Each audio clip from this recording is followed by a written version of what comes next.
In today's video, I will walk you through how to use Ink Sumi in Krita. Ink Sumi is a brush in Krita designed for creating bold, textured ink strokes inspired by traditional ink painting.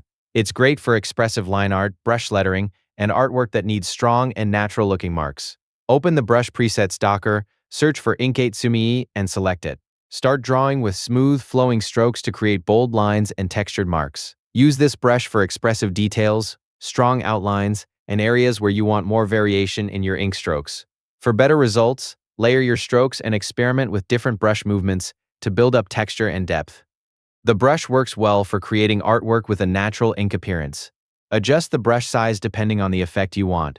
Use smaller sizes for detailed lines and larger sizes for wider strokes and stronger ink textures.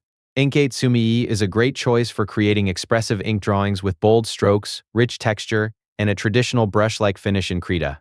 And that's how to use Ink Sumi in Krita. Thank you for watching the video.